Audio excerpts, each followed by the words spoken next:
नमस्कार। DD news पर आप देखना शुरू कर चुके हैं हमारा खास प्रोग्राम। इस वक्त मैं हूं लाल चंद्र सिंह। अगले एक घंटे में हम देखेंगे कुछ ऐसी खबरें जिन पर चर्चा जरूरी है। यह चर्चा हम करेंगे अपने संवाददाताओं और खास मेहमानों के साथ। और आज सबसे पहले बात करेंगे कि एनडीए को 400 पार का जो नारा पीएम ने दिया है उसको हकीकत में बदलने के लिए किस तरह से प्रधानमंत्री खुद परिश्रम की पराकाष्ठा कर रहे हैं। सिर्फ बीजेपी के लिए नहीं, अपने सहयोगियों के लिए भी धुआंधार प्रचार कर रहे हैं। और इसके बाद आज की खास चर्चा होगी। एक रिपोर्ट आई है जो कहती है कि भारत में हिंदुओं की आबादी लगातार घट रही है और इस बीच मुस्लिम आबादी बढ़ी भी है।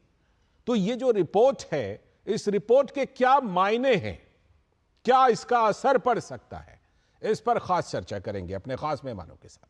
और इसके बाद बात करेंगे कि पश्चिम बंगाल के राज्यपाल पर आपको याद होगा कि छेड़खानी का आरोप लगाया गया था।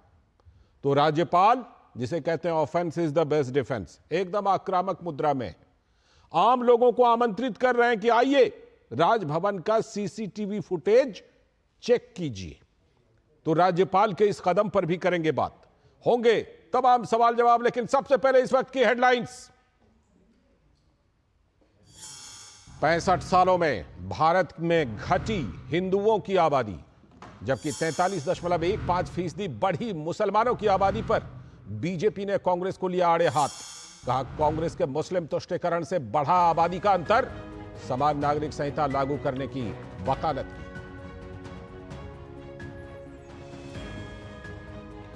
नहीं थम रहा सैम पित्रोदा के भारत विरोधी बयान के बाद सियासी घमासान।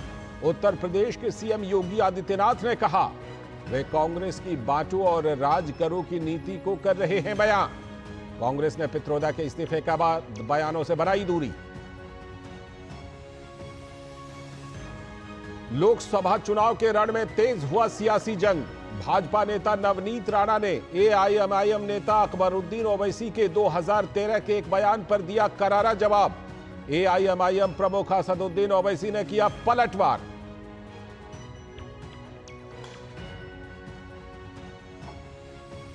चौबीस की चुनौती में दिग्गजों का धुआंधार प्रचार। तेलंगाना में अमित शाह और राहुल गांधी की रैली, तो वहीं जेपी नड्डा, मायावती और अखिलेश यादव उत्तर प्रदेश में लगा रहे हैं दम।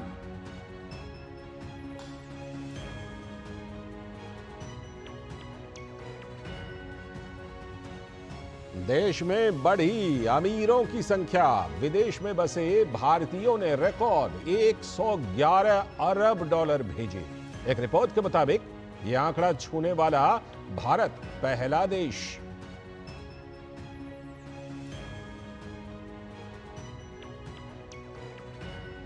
कल खुल जाएंगे बाबा केदारनाथ धाम के कपाट। जोर शोर से चल रही हैं तैयारियां। मंदिर को 40 क्विंटल फूलों से सजाया जा रहा है।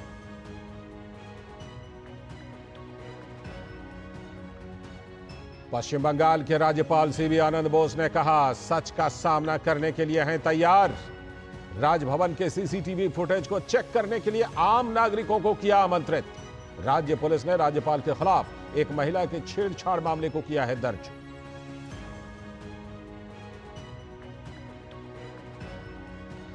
और भारत की राजनीति में गड़बड़ी पैदा करना चाहता है अमेरिका। रूस का अमेरिका पर बड़ा हमला। कहा पन्नू मामले में भी किसी भारतीय के शामिल होने का सबूत पेश नहीं कर सका अमेरिका।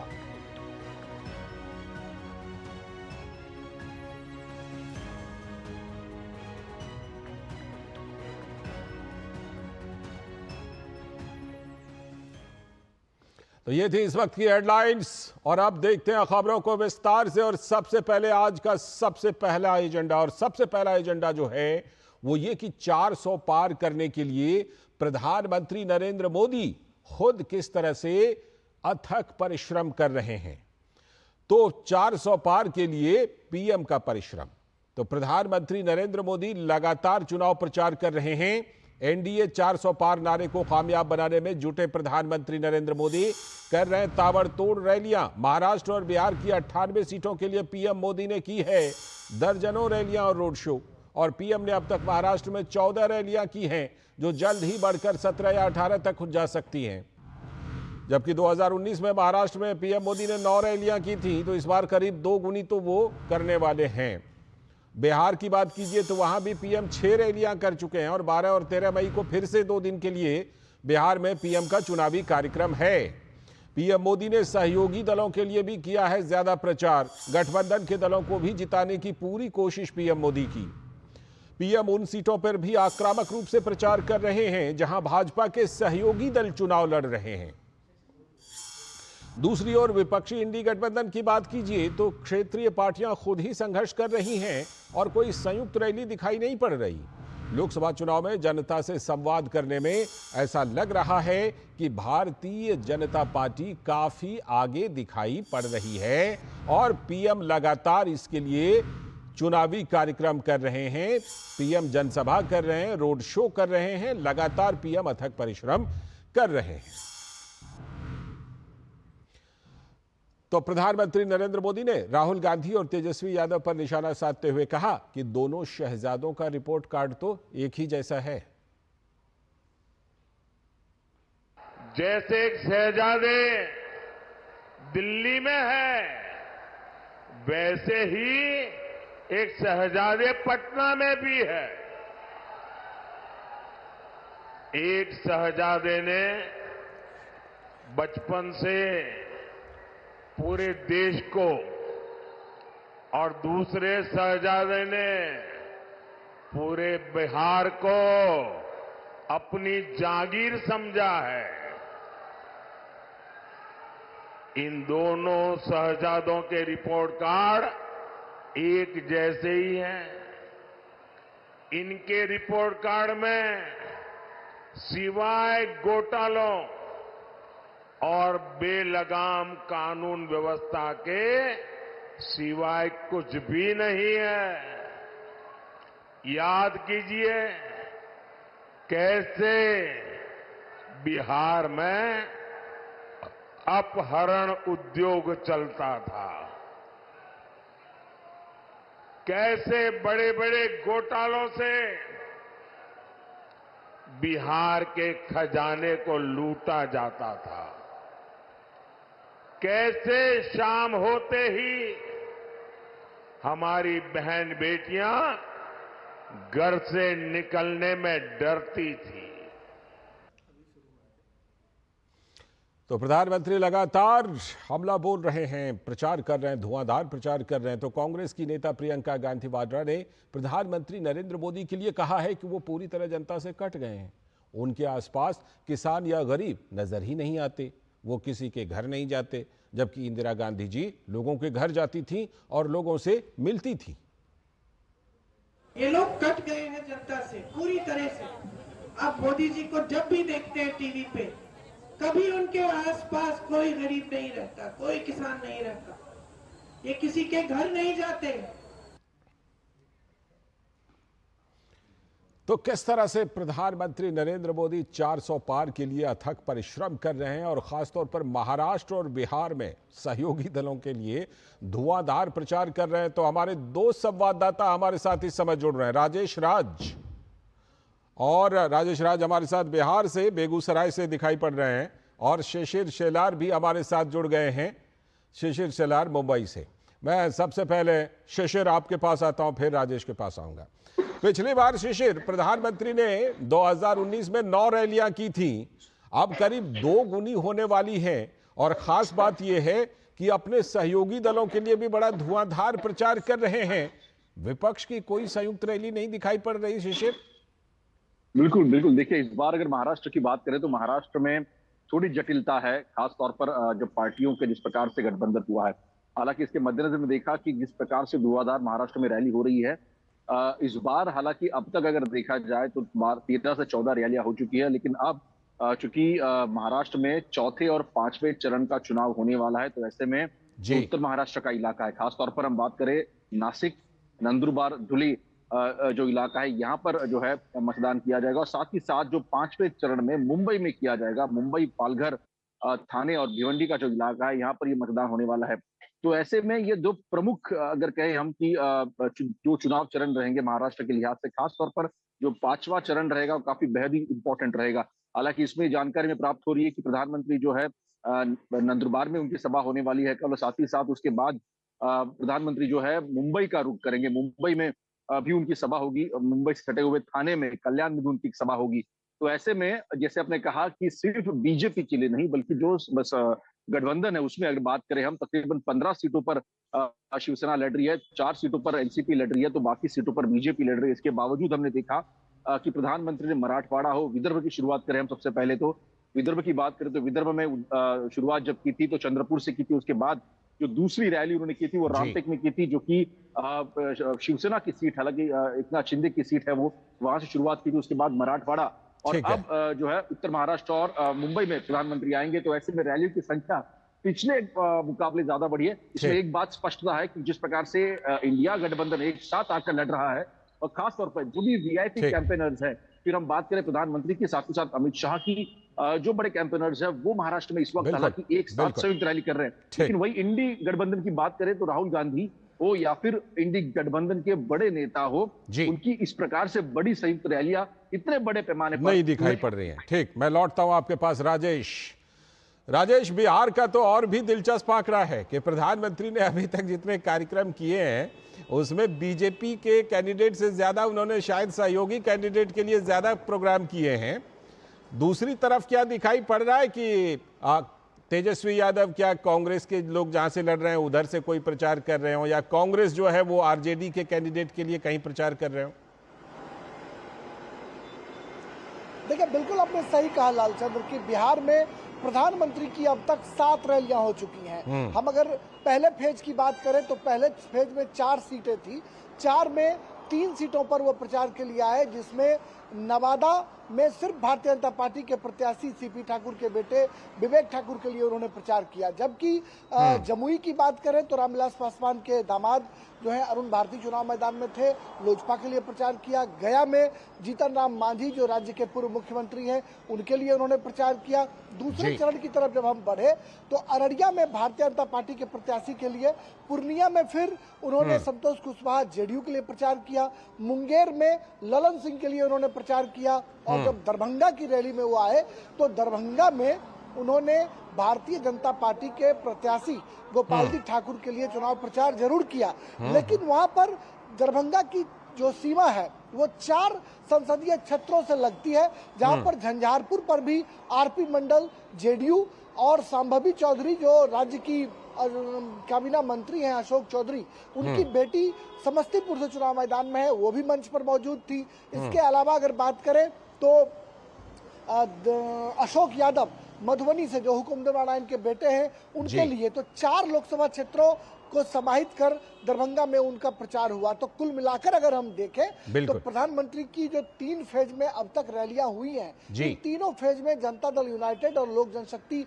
पार्टी के लिए ही वो प्रचार के लिए आए। पटना में 12 तारीख को रोड शो है, 13 तारीख को 3 रैलियां उनकी होनी है, जिसमें हाजीपुर वो आएंगे अपने सहयोगी चिराग पासवान के लिए, मुजफ्फरपुर और छपरा में वो बीजेपी के प्रत्याशियों के लिए प्रचार करेंगे।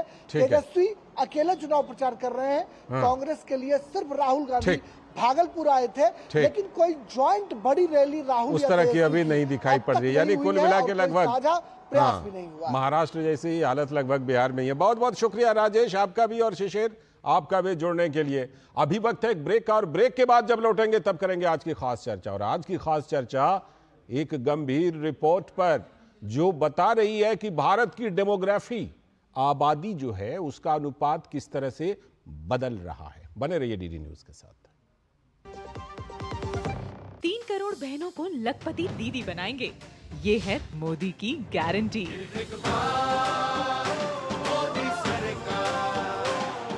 बात जब पीढ़ियों के लिए बनने वाले घर की हो तो जिम्मेदारी बड़ी हो जाती है। गैलेंट समझता है ये जिम्मेदारी। अब डबल एम रिब्स के साथ गैलेंट एडवांस टीएमटी रीबार, निर्माण का रियल हीरो। दुनिया की सबसे तेज रफ्तार और 5वीं सबसे बड़ी अर्थव्यवस्था, विश्व स्तर के बुनियादी ढांचे, भारत की फिनटेक क्रांति की कहानी मेक इन इंडिया और स्टार्टअप इंडिया की सफलता की, आर्थिक जगत की सुर्खियां, आम आदमी के लिए क्या है मायने, शेयर बाजार और दूसरे फाइनेंशियल मार्केट्स के तमाम अपडेट्स, कारोबार जगत की बड़ी खबरों का सटीक और सरल विश्लेषण, देखिए इकोनॉमी टुडे सोमवार से शुक्रवार सुबह 9:30 बजे सिर्फ डीडी न्यूज पर। किसानों को जारी रहेगी 6,000 रुपए की सम्मान निधि। यह है मोदी की गारंटी।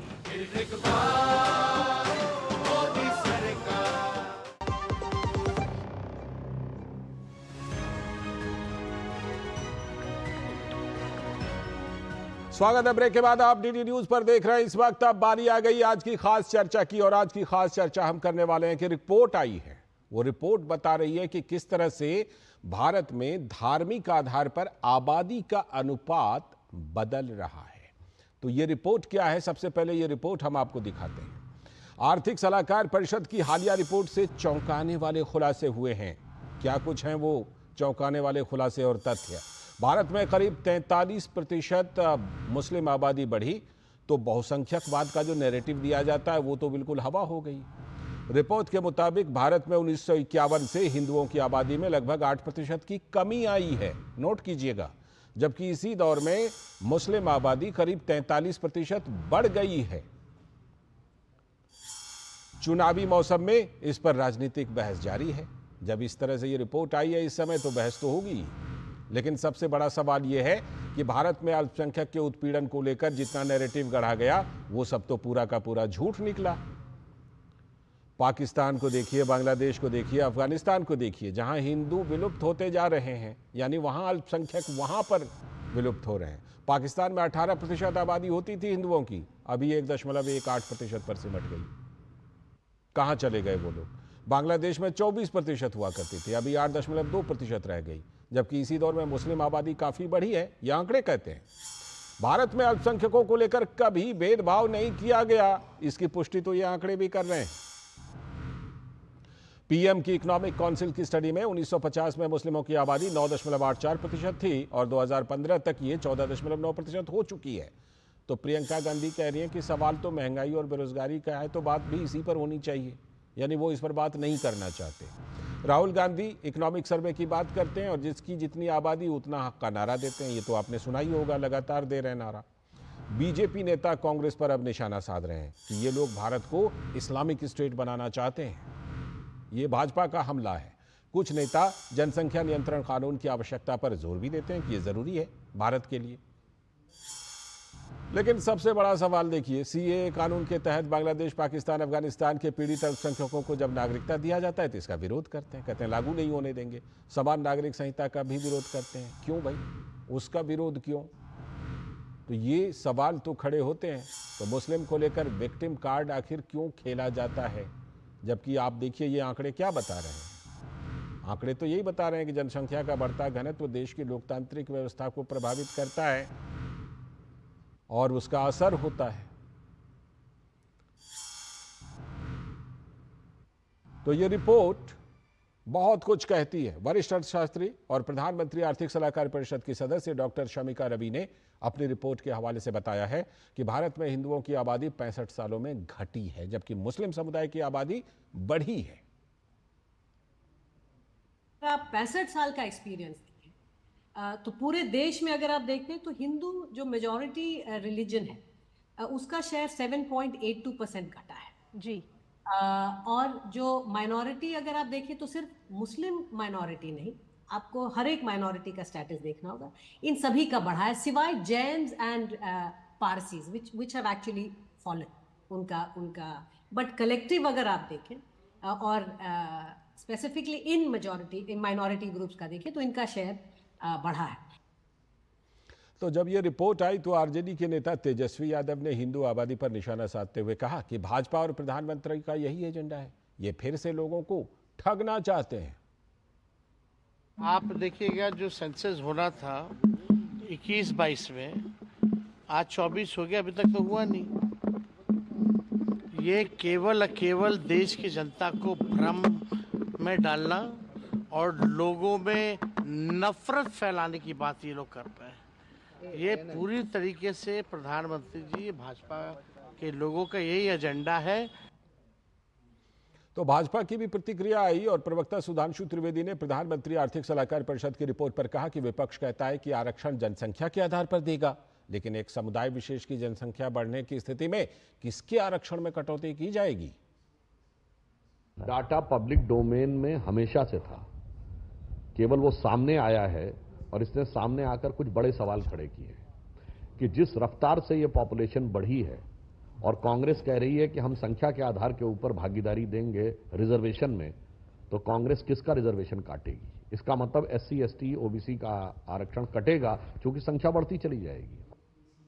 तो सवाल कांग्रेस नेता प्रियंका गांधी वाड्रा से भी पूछा गया तो उन्होंने रिपोर्ट पर सवाल का जवाब देने के बजाय सवाल से वो बचती हुई और इस सवाल का खिल्ली उड़ाती हुई वो नजर आई। प्रधानमंत्री की आर्थिक सलाहकार परिषद की एक स्टडी में पाया गया है 1950 से 2015 के बीच हिंदुओं की आबादी 7.8% घट गई है, जबकि भारत की जनसंख्या में अल्पसंख्यक समूहों की हिस्सेदारी बढ़ गई है। ये सवाल कहाँ से आया आपके पास? ऑफिस की तरफ से ना? ऑफिस को बोलो प्रियंका जी पूछ रही है किसने भेजा उन्हें। तो नेताओं की प्रतिक्रिया, उनके जवाब आप देख ही रहे हैं, लेकिन सवाल यह कि यह रिपोर्ट क्या कुछ कहती है और इस रिपोर्ट के मायने क्या हैं, इसका असर क्या होगा, इसी पर आज खास चर्चा करेंगे। हमारे साथ हमारे सलाहकार संपादक विनोद मिश्र जी जुड़े हुए हैं स्टूडियो में। साथ में स्टूडियो में ही हमारे साथ SN सिंह जी भी हैं, भारतीय जनता पार्टी के प्रवक्ता। बहुत बहुत स्वागत SN सिंह जी। और विजय कौशिक जी, कांग्रेस नेता, भी हमारे साथ जुड़े हुए हैं। बहुत बहुत स्वागत विजय जी आपका भी इस खास चर्चा में। मैं चर्चा को विनोद जी के जरिए विस्तार देता हूं। विनोद जी, ये रिपोर्ट, जैसे प्रियंका गांधी ने कहा कि नहीं ये तो चर्चा के लायक नहीं है, तेजस्वी यादव ने कहा कि ये पॉलिटिकल गिमिक टाइप का है, ये रिपोर्ट क्योंकि 2021 की जो जनगणना होनी थी वो कोरोना की वजह से, बाकी वजहों से नहीं हो पाई है, इस बीच जो रिपोर्ट आई है, ये रिपोर्ट क्या कहती है, कितनी इसमें क्या मायने हैं, क्या कुछ इस रिपोर्ट में छुपा हुआ है? लाल जी, चुनावी मौसम में इस रिपोर्ट ने एक चीज तो साफ कर दिया है कि भारत में जिस तरह से एक फेक नैरेटिव था कि मुस्लिम खतरे में है, उस खतरे को तो इसने ध्वस्त कर दिया है। यह रिपोर्ट कोई एक इंडिया का आप स्पेसिफिक रिपोर्ट नहीं है। जो रिपोर्ट को मैंने देखी है तो वो रिपोर्ट एक तरह से आप ये कहें कि दुनिया के 167 कंट्रीज के जो मेजॉरिटी रिलीजन है उन पर एक स्टडी है कि उसका डेमोग्राफी किस तरह से चेंज होता है पॉपुलेशन डेंसिटी पे।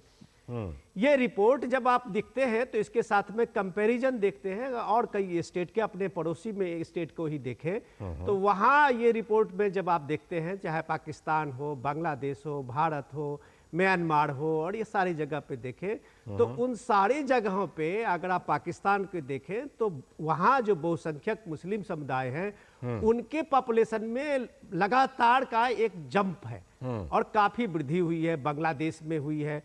लेकिन बहुसंख्यक में अब अगर इंडिया को ले, भारत को ले, तो यहाँ जो बहुसंख्यक हिंदू रिलीजन के लोग थे उनकी आबादी कमी हुई है। म्यांमार में आप ये देखें कि वहाँ जो बहुसंख्यक थे बौद्ध के रिलीजन के, तो उनकी आबादी कम हुई है। सिर्फ एक श्रीलंका है इसे पड़ोसी राज्य में जो इसमें बहुसंख्यक की आबादी में वहाँ कई आबादी की थोड़ी सी बढ़ोतरी हुई है। सवाल इससे भी ज्यादा इसमें यह है, सवाल उठाने वाले जो एक विक्टिम कार्ड भारत को लेके इंडिया पर्सपेक्टिव में देते थे कि मुस्लिम यहाँ खतरे में है, और ये सारे पॉलिटिकल नैरेटिव जो मुस्लिम तुष्टीकरण की बात होती थी, पॉलिटिक्स में इसको बोला जाता है, उसका एक नेशनल इंटरनेशनल आप एक नैरेटिव बनाते थे। ठीक है। तो जिस किसी भी देश में अगर जनसंख्या का घनत्व किसी एक आबादी, एक रिलीजन का बढ़ रहा है, कम से ककम उसके लिए तो आप उत्पीड़न की बात नहीं कह सकते। बिल्कुल। ये उत्पीड़न की बात जब आप अपनी रिपोर्ट में पाकिस्तान का दिखा रहे थे कि आजादी के बाद 18% का वहां हिंदू आबादी 1.8% आबादी रह गई, तो वो लोग कहां गए? बांग्लादेश के 24% की हिंदू आबादी वहां अगर 8.2% रह गई तो इतनी आबादी कहां गई? और जब इतनी बड़ी उत्पीड़न के बीच अगर भारत सरकार CAA कानून लाती है, ठीक है, और उस कानून के तहत यहाँ पे ऐसे लोगों को नागरिकता की बात करती है, तो फिर इसका विरोध क्यों? ये भी एक सवाल इस रिपोर्ट से उठी है। बिल्कुल, ये सवाल तो उठ रहे हैं। और विजय जी, हम जानते हैं कि ये जो 65 सालों की बात हो रही है ना, इसमें 5 दशक, करीब 5 दशक तो कांग्रेस का शासन रहा है। लेकिन प्रियंका जी का आपने रिस्पॉन्स देखा जब उनसे सवाल पूछा गया, उन्होंने इस सवाल की खिल्ली उड़ा दी। क्या ये रिपोर्ट, इस रिपोर्ट के जो आंकड़े हैं, ये खिल्ली उड़ाने लायक हैं विजय जी? नहीं, उन्होंने रिपोर्ट या उसको लेकर कोई बात नहीं की थी। हाँ। उन्होंने ये पूछा था कि भी ये सवाल कहाँ से आया है, यानी कि पीएमओ ऑफिस ये चाहता है कि ये सवाल देश भर में उठाया जाए ताकि मोदी जी को फायदा मिले। लेकिन हमें उल्टा इससे फायदा है, क्योंकि इससे मोदी जी बेनकाब हो रहे हैं। अगर प्रियंका गांधी जी ने सही तरीके से बात सुनी होती तो वो जवाब जरूर देती। शायद उन्होंने इस मुद्दे पर चर्चा करना उचित नहीं समझा। लेकिन कांग्रेस पार्टी की तरफ से मैं पूरी जिम्मेवारी के साथ कह रहा हूँ कि हिंदुओं की इस दुर्दशा के लिए, क्योंकि जो मुसलमानों की आबादी बढ़ी है ना, ये बढ़नी तो हिंदुओं की भी चाहिए थी, यानी हिंदुओं की घटी है तो हिंदुओं की क्यों घटी है, उसके लिए मोदी जी और मोदी जी जैसे लोग जिम्मेवार हैं। उन्होंने खुद भी शादी 60 साल ये बढ़िया रहा। ठीक है पहले इन्होंने शादी तो की लेकिन निभाई नहीं। अगर आज मोदी जी के भी 2-4 बच्चे होते तो जाहिर सी बात है हिंदुओं की आबादी ये पर्सनल बात, ये ठीक नहीं किसी भी मुद्दे पर ये ठीक नहीं। अगर देखो पर्सनल ये इसलिए नहीं लालचंद जी, नहीं ये ठीक पार्टी के नेता गिरिराज, हम यहाँ कम्युनिटी की बात कर रहे हैं, पर्सनल बात नहीं कर रहे। तो लीजिए, मैं पर्सनल नहीं ले रहा। गिरिराज सिंह जी ने कहा था कि हिंदुओं को 12 बच्चे पैदा करने चाहिए। अगर आपको याद हो, बीजेपी के कई और लोगों ने कहा था। तो भाई हम तो इस बात का स्वागत करते हैं। अगर बीजेपी के लोग 12 बच्चे पैदा करना चाहते हैं तो एक तो मुसलमानों का इलाज हो जाएगा, उनसे ज्यादा हिंदुओं की आबादी हो जाएगी। हम भाजपा नेताओं के इस कदम का स्वागत करते हैं। तो निश्चित तौर पर उन्हें पैदा करने चाहिए। ठीक है क्यों है इसका जवाब ले लीजिए बस। हिंदू घटे क्यों है? वो की जो आय थी घट गई, उनकी नौकरियां छिन गई, उनके रोजगार छिन गए। मुसलमान शुरू कहाँ जा रहे हैं वो सब? गिरी के कामों में ज्यादा था। अगर हिंदुओं के छिन रहे हैं तो जा किधर रहे हैं? पर फर्क नहीं पड़ा। कोई रोजगार अगर हिंदुओं से छिन रहा है तो वो जा किधर रहा है? वो भी रिपोर्ट वो भी तो इशारा कर रही है। चैलेंज के साथ कह रहा हूँ। ठीक है ठीक, लौटता हूँ आपके पास।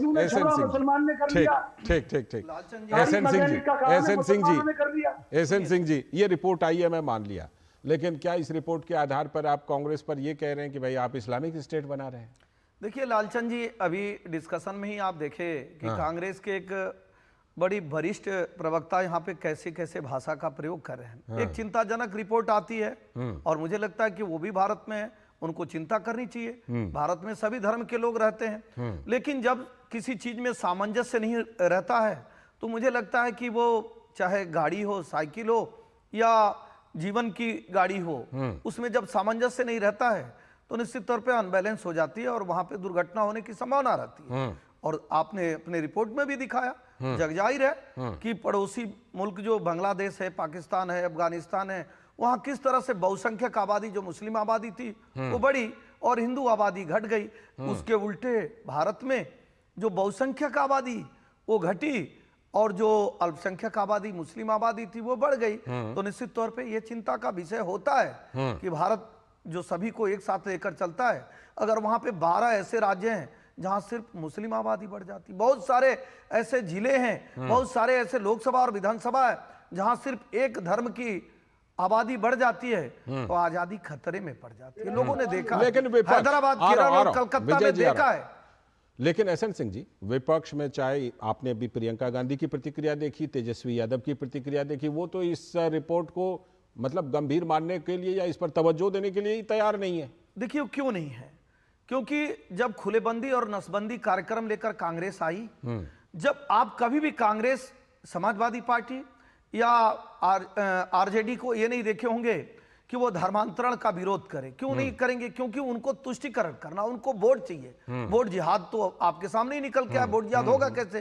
तो वोट जिहाद इसी तरह से होगा, धर्मांतरण करा लीजिए, 5 शादी 25 बच्चे पैदा कर लीजिए, घुसपैठियों को अंदर कर लीजिए, भारत की डेमोग्राफी को चेंज कर लीजिए और भारत में जो लोकतांत्रिक व्यवस्था है, जिसकी जितनी संख्या भारी उसकी उतनी भागीदारी करिए। मतलब और जितने हमारे आदिवासी हैं, जनजाति समाज के लोग हैं, हमारे एसटी एससी ओबीसी के लोग हैं, उनकी हिस्सेदारी छीन लीजिए। तो आप इस रिपोर्ट और तुष्टिकरण के नाते इनकी हिस्सेदारी छीन के और आप अपने तुष्टिकरण को पूरा कर लीजिए। मैं उस पहलू पर आऊंगा। इस रिपोर्ट को आप क्या गजवाए हिंद से जोड़कर देख रहे हैं क्या?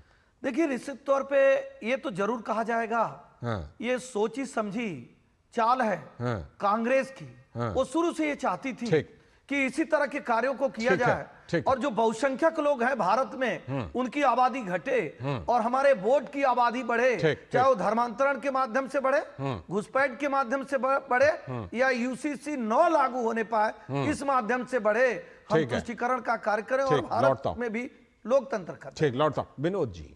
अब जबकि ये रिपोर्ट आई है तो भारतीय जनता पार्टी तो इसको उससे जोड़ेगी जिसकी जितनी आबादी उसका उतना हक के साथ, और जो पहले से भारतीय जनता पार्टी और प्रधानमंत्री नरेंद्र मोदी ये मुद्दा उठा रहे हैं उसमें तो इस रिपोर्ट को जोड़ करके भारतीय जनता पार्टी और मजबूती से उठाएगी। चुनाव का मौसम है।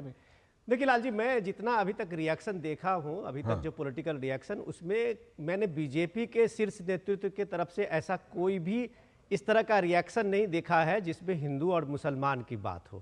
ये गिरिराज सिंह का एक पर्सनल इसमें स्टेटमेंट है कि वो इस्लामिक स्टेट की बात करते हैं कि ये इतनी आबादी बढ़ेगी तो आने वाले समय में ऐसा हो सकता है, तो वो उनका अपना बयान है। बीजेपी के ऐसे शीर्ष नेतृत्व का ऐसा इस पे बयान नहीं है। लेकिन ये जो डेमोग्राफी की बात है पॉपुलेशन के डेंसिटी के साथ में, उसकी चिंता तो ये बात साफ साफ दिखती है। विजय जी, जब आप बात करते हो हम लोग आपको बहुत सम्मानीय एक गेस्ट के रूप में देखता हूं, और मैं सब कम से कम आपके साथ में दर्जनों ऐसे डिबेट में आपके साथ आने का मुझे मौका मिला है। पर्सनल अटैक मत कीजिए तो शायद बेहतर होगा। सही बात। एक सीरियस टॉपिक है, जिस सीरियस टॉपिक के कारण ही हम लोग आपको आमंत्रित किया है आज के इसमें डिबेट में। और इस चर्चा में अगर आप ये देखें कि आज के दौर में 2024 में अगर महाराष्ट्र के मस्जिदों से ये अपील होती है कि आपको पीएम मोदी को हराना है, चाहे कोई भी आपके सामने में खड़े हो। बिहार और झारखंड में जिस तरह से पॉलिटिक्स होती है, सीमांचल से लेकर ये चीज और मैं जोड़ दूं विनोद जी, सिर्फ देखिए। मस्जिदों से नहीं, इस बार एक नई बात ये हुई है कि जलसे किए गए हैं वहां पर अलग से, और जलसा करके बताया गया है कि इस सीट पर इसको जिताओ, बीजेपी को हराओ। तो ये विजय जी, ये समझने की बात है कि ये सेकुलरिज्म नहीं है, ये डेमोक्रेसी नहीं है। किसी व्यक्ति को किसको चुनना है, किसको वोट देना है, डेमोक्रेसी में उसका वो अधिकार होता है। और जब उस पे एक रिलीजन का ऐसा ये बनाया जाता है, उसमें आजादी कभी खतरे में पड़ जाता है, कभी उस चीज को, जैसे आप पश्चिम बंगाल का पूरा नैरेटिव देखिए, पश्चिम बंगाल का जो पॉलिटिकल डिस्कोर्स देखिए वो क्यों बदला, आसाम का डिस्कोर्स देखिए वो क्यों बदला है। तो ये रिपोर्ट का एक सच्चाई को आप स्वीकार कीजिए कि भारत का जनमानस जो है वो वसुधैव कुटुंबकम को मानने वाला है जी। यहां कभी इस तरह के डिफरेंस कभी किए ही नहीं गए। बिल्कुल। तो इसका राजनीतिक, इस रिपोर्ट का राजनीतिक प्रभाव की बात नहीं है। ये रिपोर्ट सामाजिक प्रभाव क्या क्या डाल सकता है, इसका सामने में आपका जीता जागता उदाहरण आपके दुनिया के कई देश हैं, चाहे वो फ्रांस हो जो अपने को एक सबसे बड़ा डेमोक्रेटिक कंट्री मानते थे, अमेरिका हो, ब्रिटेन हो, ये आपको दिख रहा है। और इन सब चीजों के स्थिति में जब आप यूसीसी की बात होती है, सीए की बात होती है, और जब देश में एक समान अवसर सबको मिले हैं, ये समान अवसर दिखाता है कि इस 60 सालों में मुस्लिम की आबादी कितनी बढ़ी है। बिल्कुल। अब आप उसको अगर खतरे में बताते हैं तो आप गुनाह कर रहे हैं। ठीक, मैं आ रहा हूं। हाँ, जोड़ दीजिए, उसके बाद विजय जी एक शब्द ये जोड़ दूंगा कि आप देखे होंगे कि पश्चिम बंगाल से आवाज आती है कि हमारी संख्या 70% हो गई है, 80% हो गई है, और उसके परिप्रेक्ष्य में हम क्या करेंगे, मार के 20% वालों को भगीरथ में फेंक देंगे। केरल में एक चीज आता है जिसमें कहते हैं कि छुट्टियां संडे को के बजाय अब शुक्रवार को होना चाहिए। क्यों होना चाहिए? क्योंकि हमारी आबादी बढ़ गई है। तो मुझे लगता है कि इस सापेक्ष में देखना चाहिए कि अगर किसी की आबादी बढ़ रही है और वो भारत को नुकसान पहुंचाने के लिए आबादी बढ़ रही है तो निश्चित तौर पर बिल्कुल ठीक है। विजय जी आप अपनी तरफ से जो जवाब दीजिएगा। मैं एक बात और जोड़ दूं, कांग्रेस एक तरफ कांग्रेस ही है जिसने कहा बच्चे दो ही अच्छे, ठीक, लोगों ने अपनाया, जिनको बहुत सारे लोगों ने अपनाया, बच्चे दो ही अच्छे। अब वही कांग्रेस कहती है जिसकी जितनी आबादी उसका उतना हक। दोनों को अगर जोड़ दीजिए तो क्या निकल कर सामने आता है विजय जी? देखिए लालचंद जी, आपने बिल्कुल सही बात की है और आपने देश हित की बात की है। ये राजनीतिक हितों से ऊपर है कि भाई जितनी आबादी उतना हक, एक राजनीतिक मुद्दा है, मैं इसे स्वीकार करता हूं। और ये भाजपा द्वारा और हमारी पार्टी द्वारा उठाया गया मुद्दा है।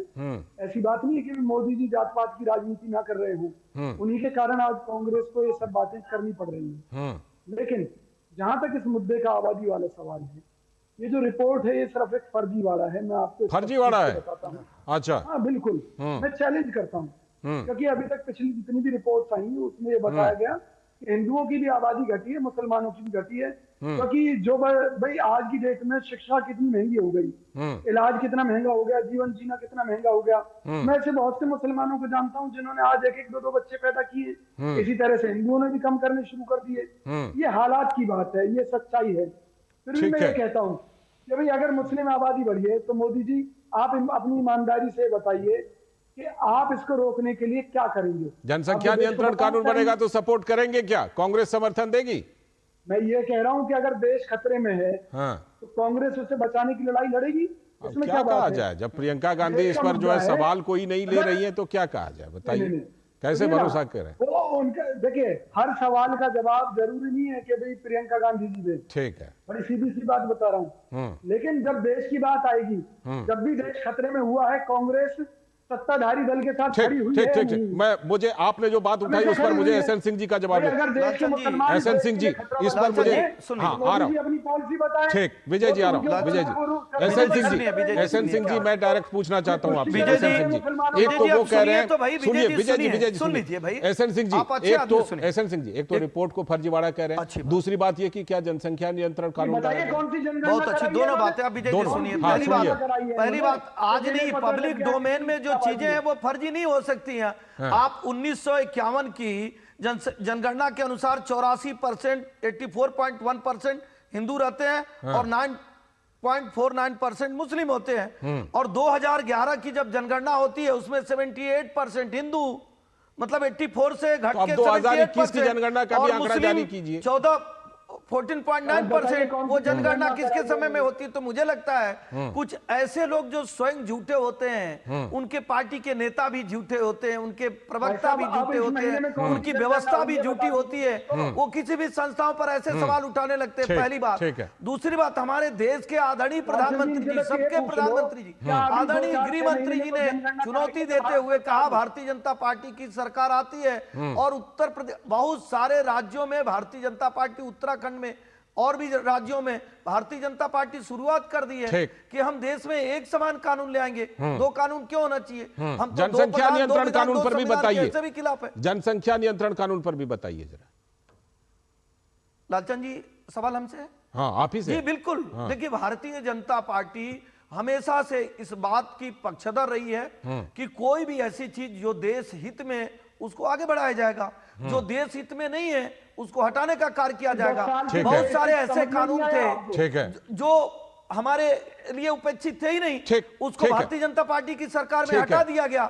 आज बताइए 370 की क्या आवश्यकता थी? हाँ, कांग्रेस के लोग जरूर कहते हैं कि जब कभी कांग्रेस की शासन सत्ता आएगी, पता नहीं आएगी कि नहीं आएगी, तो पुनः बहुत सारी चीजें कहते हैं हम बदल देंगे, पुनः हम जो है भगवान राम के मंदिर में ताला लगा देंगे। हालांकि देश के लोग ऐसा होने नहीं देंगे, लेकिन मैं गारंटी देकर कहता हूं भारत के हित में, राष्ट्र हित में, चूंकि राष्ट्र प्रथम मानने वाले आदरणीय मोदी जी वही करेंगे जो देश हित में होगा, सब जानते हैं। हमें लगता है कि भले 2021 की जनगणना के आंकड़े देर से आएंगे, लेकिन इस रिपोर्ट को झुठलाना मुझे लगता है कहीं से सही नहीं है। आप अपनी सुविधा से, अपनी राजनीति की सुविधा से झुठलाइए, लेकिन जनता है कि सब देख रही है। जनता इस रिपोर्ट को नहीं झुठलाएगी और जनता जरूर इन चीजों पर सोचेगी कि ये हो क्या रहा है, इसके मायने क्या हैं।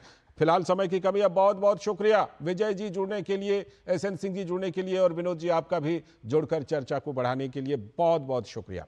अभी वक्त है एक ब्रेक का, और ब्रेक के बाद जब लौटेंगे तो एक बड़ी खबर पश्चिम बंगाल से देंगे। जिस तरह वहां राज्यपाल को फंसाने की कोशिश की गई थी, आरोप लगाया गया था एक महिला के द्वारा छेड़छाड़ का, तो अब राज्यपाल फ्रंट फुट पर आ गए हैं और कह रहे हैं आम लोगों से कि आइए और राजभवन में सीसीटीवी फुटेज देखिए। इस पर करेंगे बात, बने रहिए डीडी न्यूज के साथ। 7 बज गए, एक दिन जल्दी उठाने को बोला था, फिर भी। कहाँ जाना है सुबह सुबह? वोट डालने जाना है अम्मा। हाँ तो आराम से चली जाना, भागी क्यों जा रही है? भागते तो हम पहले थे, भोर 4 बजे खेत में। अब जिस व्यक्ति ने हमें हमारे घर पर इज्जत घर बनवा के हमें सुरक्षा दी है, उसे वोट देने तो भागकर ही जाएंगे ना। जिसकी गारंटी ने जिंदगी संवारी, उसको वोट देने की गारंटी हमारी। कमल का बटन दबाएं, भाजपा को जिताएं। तुम्हें पता है इन्वेस्टर्स के लिए एक इन्वेस्टर प्रोटेक्शन फंड होता है IPF, लेकिन अगर तुम्हारा ट्रेड एक्सचेंज पर एग्जीक्यूट नहीं हुआ या फिर कोई गारंटीड रिटर्न्स वाली स्कीम है तो ये IPF आपकी मदद नहीं कर सकता है। और अगर आपका ब्रोकर ही डिफॉल्टर बन जाए तो फिर IPF आपको कॉम्पेंसेशन दिला सकता है। कहाँ से सीखा? NSE की साइट पर। समझकर इन्वेस्ट कर। सबका अपने घर का सपना होगा पूरा, ये है मोदी की गारंटी।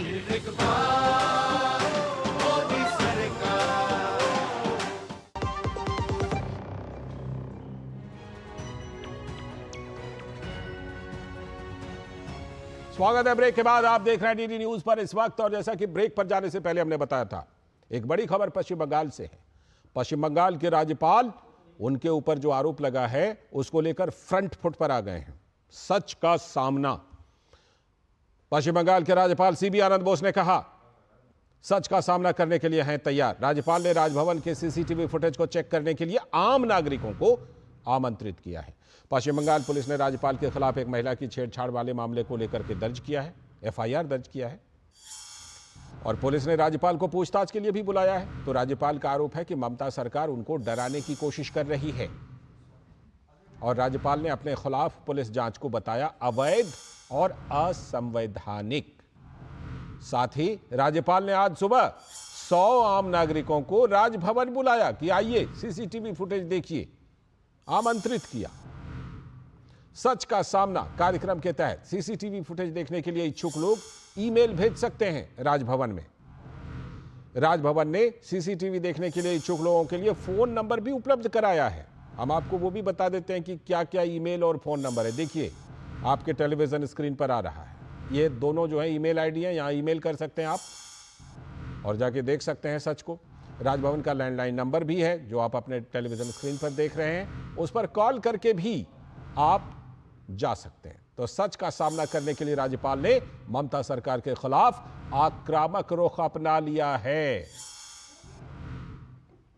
तो पश्चिम बंगाल के राज्यपाल सीबी आनंद बोस का कहना है कि टीएमसी मुझे जबरन राजनीति में घसीट रही है। On that issue, I have said enough. Now, I don't want to repeat that because I am the accused. But I have something to appeal to you.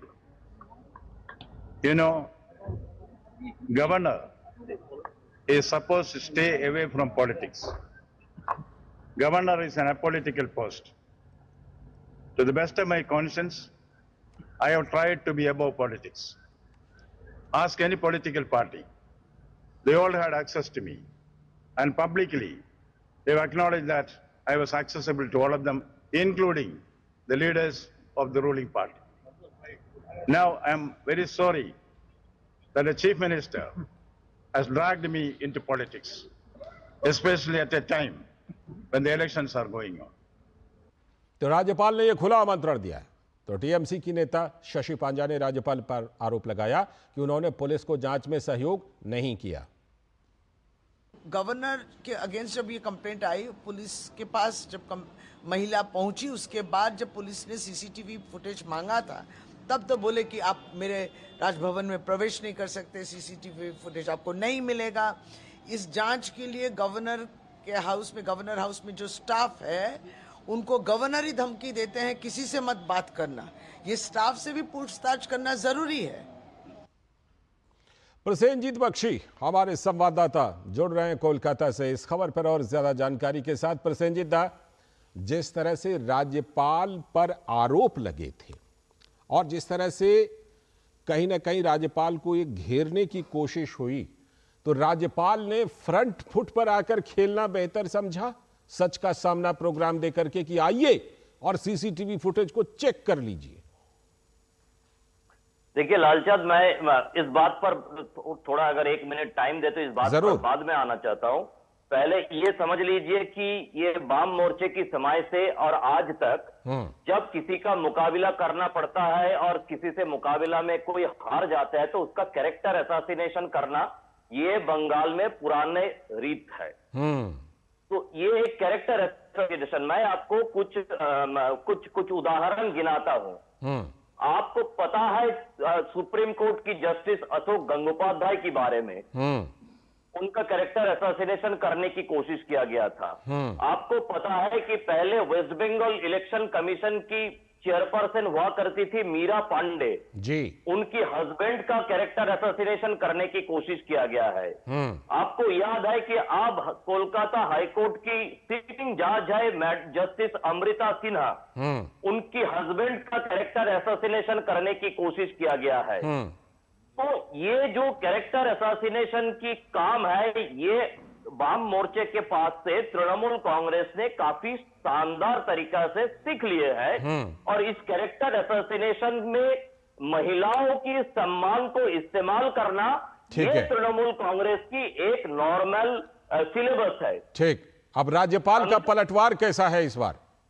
वही मैं कह रहा हूं, ये जो संदेश खाली मामले में तृणमूल कांग्रेस किनारे हो चुके हैं, इसमें किस तरह से सब लोगों का कैरेक्टर असैसिनेशन किया जाए उसी के सिलसिला में राज्यपाल को भी घिसकर सामने लाने की कोशिश में तृणमूल कांग्रेस है जी। तो सही बात है कि राज्यपाल ने अभी इस तरह से फ्रंट फुट में खेलना या फ्रंट फुट में गवर्नर की जो चेयर है उस चेयर की गरिमा को कायम रखने के लिए उनको ये फ्रंट फुट में जाना जरूरी था और उन्होंने ये फ्रंट फुट में किया है। बिल्कुल बिल्कुल, आप बिल्कुल सही कह रहे हैं। कहीं ना कहीं जो संदेश खाली से महिलाओं से संबंधित मुद्दा उठा था उसको डाइल्यूट करने की कोई ना कोई कोशिश थी, लेकिन राज्यपाल जिस तरह फ्रंट फुट पर खेल रहे हैं ऐसा लगता है कि ये मामला पश्चिम बंगाल में बड़ा मामला बना हुआ है। बहुत बहुत शुक्रिया दादा जुड़ने के लिए और इस खबर पर चर्चा करने के लिए। और इसी के साथ आज के इस वक्त में इतना ही। पूरी टीम को दीजिए अनुमति, लेकिन डीडी न्यूज पर खबरों और कार्यक्रमों का सिलसिला लगातार जारी है। नमस्कार।